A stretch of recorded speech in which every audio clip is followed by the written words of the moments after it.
अस्सलाम वालेकुम dear students and viewers, hope you are all fine. देखिए, पिछले कई दिनों से हम कोएफिशिएंट ऑफ कोरिलेशन डिस्कस कर रहे थे। आप जान गए कि correlation shows the relationship between two variables, that it shows the connection, association or relationship between two variables in a given data, right? तो यहाँ हमने Karl Pearson coefficient of correlation discuss किया और स्कैटर डायग्राम के ज़रिए भी आप जान गए। तो different methods of calculating correlation आप जान गए। चलिए आज हम कोरिलेशन से रिलेटेड एक और इम्पॉर्टेंट कंसेप्ट, एक टॉपिक डिस्कस करेंगे in the form of properties of coefficient of correlation. देखिए, आप जानते हैं जो कोएफिशिएंट ऑफ कोरिलेशन या आर जिसे हम कहते हैं, ठीक है ना। पहली प्रॉपर्टी इसकी ये है, this R has no unit, it's a pure number. It means units of measurement are not part of this R. This is the first property of correlation. That's R has no unit, it's a pure number. It means that units of measurement are not part of R. Number two, property इसकी ये है, a negative value of R. R का negative value ये indicate करता है inverse relationship.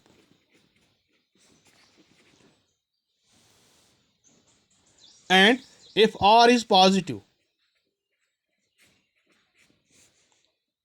if R is positive, two variables move in the same direction, that is there is direct relationship. Negative में inverse relation होती है और positive में direct relation होती है। अब अगर आर हमारा जीरो हो, that's if R is zero, if value of R is zero, the two variables, उस सूरत में two variables are uncorrelated.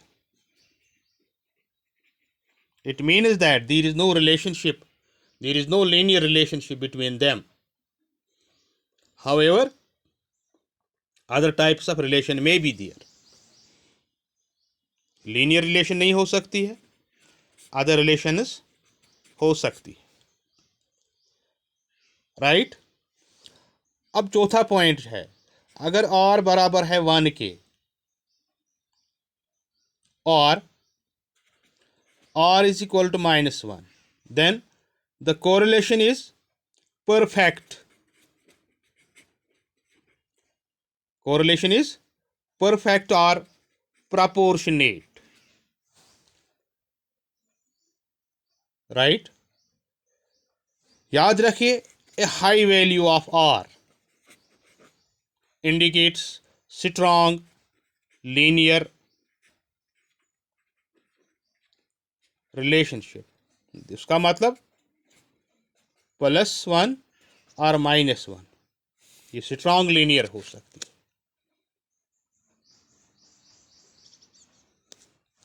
One more point, important point, the value of correlation coefficients lies between, जो value of R होता है, it lies between -1 and +1. That is, उसका मतलब ये हुआ, -1 is less than or equal to R is less than or equal to +1. इसका जो range है, मान लीजिए between -1 and +1.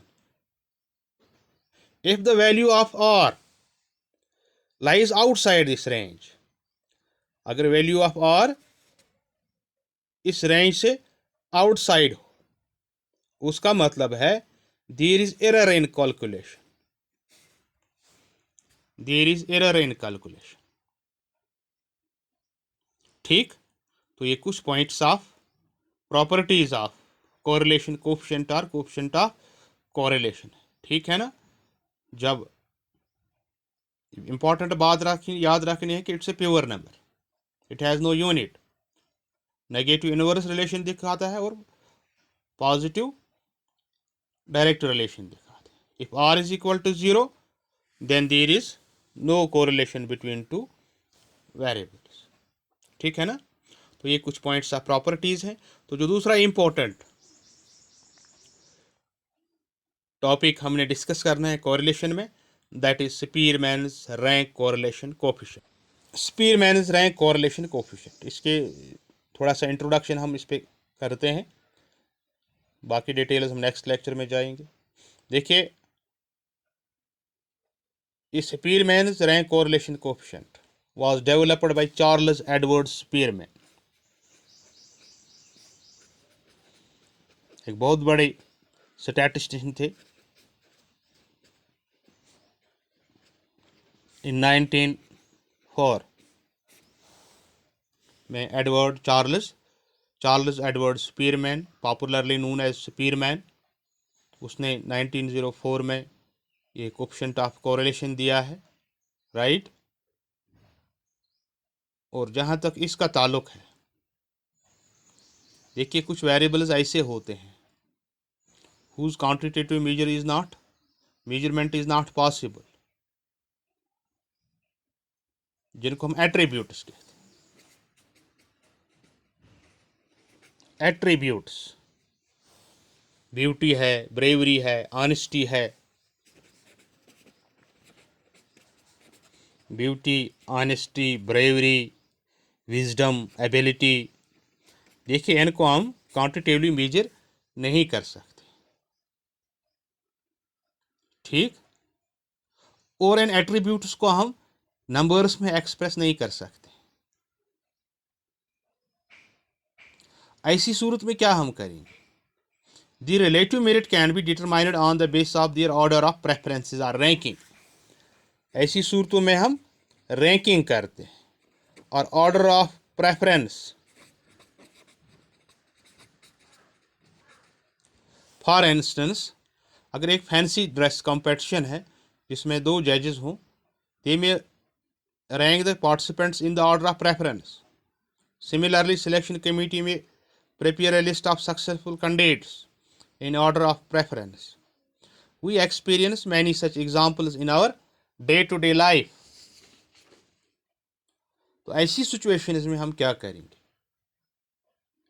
हम स्पीरमैन्स रैंक डिफरेंस मेथड का इस्तेमाल करते हैं, और इसके लिए जो फार्मूला है, we have RK is equal to 1 minus 6 times summation of d square divided by n cube minus n.